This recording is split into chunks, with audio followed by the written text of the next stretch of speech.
Hello दोस्तों, आज हम बात करने वाले हैं फैंटेसी मूवी का। ये ऐसा फैंटेसी नहीं कि जो बाथरूम में जाके पूरा हो।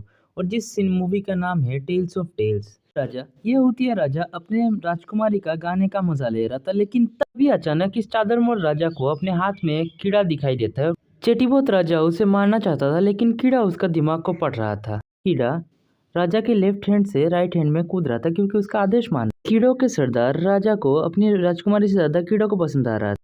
परफॉर्मेंस के बाद राजा कीड़े के साथ स्वागत मनाने के लिए इंतजार नहीं कर।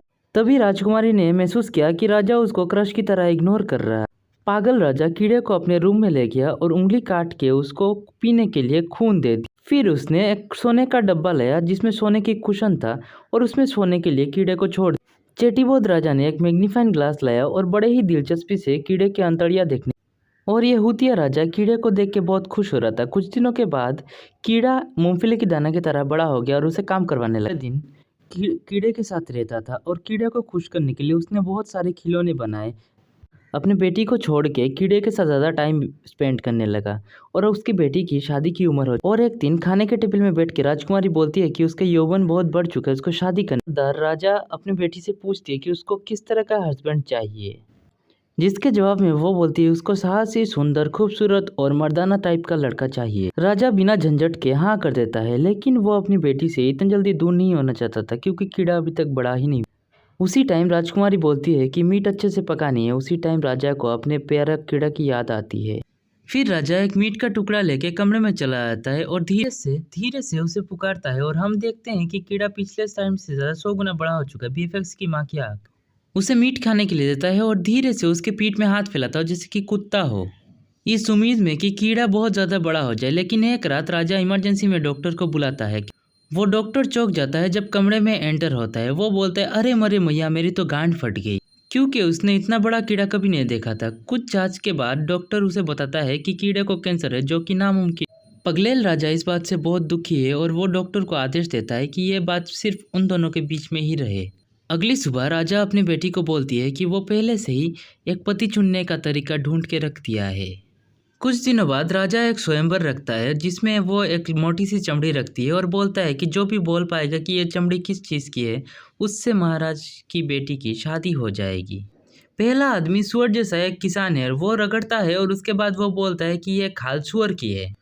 दूसरा आदमी एक व्यापारी है, और वो बहुत ही परखता है। उसके बाद वो बोलता है कि ये किसी पेड़ का छाल है। वो सब गलत जवाब देते हैं, जिससे राजा बहुत खुश होता है, क्योंकि वो नहीं चाहता कि उसकी प्यारी सी बेटी चली जाए अपने कीड़े की तरफ। तभी एक हॉट एंड सेक्सी सा एक नौजवान आता है जो योद्धा होता है, और उसको देखते ही राजकुमारी के मन में गिटार बजता। राजकुमारी ऐसी चूतिया स्वयंवर बंद करने के लिए बोलती है, और वो पूछती है कि ये किस चीज़ का चमड़ा है।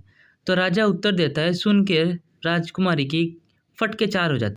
जब राजकुमारी को पता चलता है कि ये कीड़े की खाल है, इसी कारण कि इसका जवाब कोई सही से नहीं दे पा रहा था, क्योंकि कीड़ा तो सिर्फ का था, राजा का था, और यह उसको लगता है कि ये एक समुद्री गाय है, जो कि वो खुद गाय है। तभी अचानक से बदसूरत सा एक राक्षस 16 इंच का घोड़ा लेके आता है, लेकिन राजा निष्पक्षता दिखाते हुए उसे भी प्रतियोगिता में भाग लेने का मौका देता है, क्योंकि पागल राजा को विश्वास था कि ये बेवकूफ सा देखने वाला राक्षस इसका उत्तर नहीं दे पाएगा। राक्षस चमड़े के पास जाता है और उसे सूंघ के वो सही उत्तर दे देता है। राजा शॉक्ड है, राक्षस शॉक्ड है। My God. राजकुमारी 16 इंच का सोच के ही डर जाती है, और आंसू भरी आंखों को लेके अब खुद को खत्म करने के लिए वो ऊपर भागती है। लेकिन राजा भी पीछे पीछे जाता है, और वो बोलता है कि वो राजा है, इसलिए वो इस बात से वो मुकर नहीं सकता, उसको शादी करवाना ही पड़ेगा। आखिर में राजकुमारी राजा की बात मान जाती है, और वो राक्षस से शादी करने के लिए तैयार हो जाती है। राक्षस भी मन ही मन में वन साइडेड लव दिखा रहा था, और वो रानी को हाथ पकड़ के लेके जा रहा था। बहुत घंटे चलने के बाद जंगल में राक्षस को बहुत ही प्यार जगह की रानी गिर गई है। उसके बाद वो अपने कंधे में उठा के उसको पहाड़ चढ़ाने के लिए लेके गया, क्योंकि रात को वो पहाड़ चढ़ने वाला था। एक ऐसी गुफा में लेके आया जहाँ पे हड्डी ही हड्डी था, क्योंकि हड्डी मेरा बड्डी राक्षस का बड्डी था। और राजकुमारी ये देख के उसके फटके चार हो गई, क्योंकि राक्षस कुछ भी खा रहा था। राजकुमारी की हालत फटे हुए ढोल जैसी हो गई थी, ना कि कोई बजा रहा था, ना खुद बजा पा रही थी। तो राजकुमारी दिन रात सोच रही थी कैसे यहाँ से भागा जाए। अचानक से वो एक दिन निकल गई, तो पहाड़ के उस पार उसको एक लड़ी दिखी। तो उसके मन में अरमान जगा कि अरमान मलिक के गाना गाना है। तो लेडी बोली कि मैं अकेला ये सब नहीं कर सकती, चलो हम मिल के करते हैं। और वो जाके अपने परिवार को बोलने की बात कही। तो वो जब भागी, तो राजकुमारी बहुत ही मन ही मन में खुश हुई कि उसको मिलेगी अभी। इधर हम देख सकते हैं कि राक्षस सुहागरात भी नहीं मना पाया था। लड़की चुपके से निकल जाती है और राक्षस को पता भी नहीं चलता। फिर हम देखते हैं कि एक लड़का है जो राजकुमारी को यहाँ से लेने के लिए आया था। हालांकि वो सर्कस में रस्सी में चलने वाला लड़का था, तो वो एक रस्सी से धीरे धीरे करके पहाड़ के इस पार से उस पार आने लगा था। लेकिन अचानक से 16 इंच वाले राक्षस को यह पता चल गया। वो गाने लगा कि कौन चादर मोड़ हमरे माल के फसावला तोरी बोहनी के। और उसके बाद राक्षस ने जैसे ही देखा वो बोला कि आज ना छोड़ेंगे तुझे दन दनादन। उसके बाद अचानक से राक्षस भी रस्सी पे आ रहा था, लेकिन रस्सी काट दिया। तो वो लोग बहुत ही खुशी मना रहे थे कि वो लोग बच गए, लेकिन अचानक से राक्षस ने दवा बोल दिया और एक एक को पेल पेल के मारा। और ये मारने के बाद लड़की को, राजकुमारी को बहुत ही दुख हुआ, लेकिन राजकुमारी और वो लड़का मिल के भाग रहे थे। साथ में उनकी माँ भी थी, लेकिन राक्षस टस से मस नहीं हुआ। वो बोला आज हम तुझे छोड़ेंगे नहीं धन धनादन। वो लड़का अपना कर्तव्य दिखाने के लिए आग से वार किया, लेकिन राक्षस को कुछ घंटा फर्क नहीं पड़ा। राक्षस ने लड़की को गले में दबाया और लड़के को वहीं पे जिंदा दफन कर दिया। लड़की वहां से भाग रही थी, लेकिन एक जगह में आके लड़की रुक गई क्योंकि उसका रास्ता नहीं था। राक्षस ने उसका गला दबाया और बहुत ही बेरहमी से लड़की को पटक दिया। फिर राक्षस फिर से देखने लगा, मारने ही वाला था, लेकिन उसके दिल में बहुत ही प्यार जग रहा था। लड़की ने मौका देखते हुए राक्षस का गला उड़ा दिया। धोखा द फ्रॉड हो गया। दूसरे सीन में दिखाते हैं कि महाराज का हालत।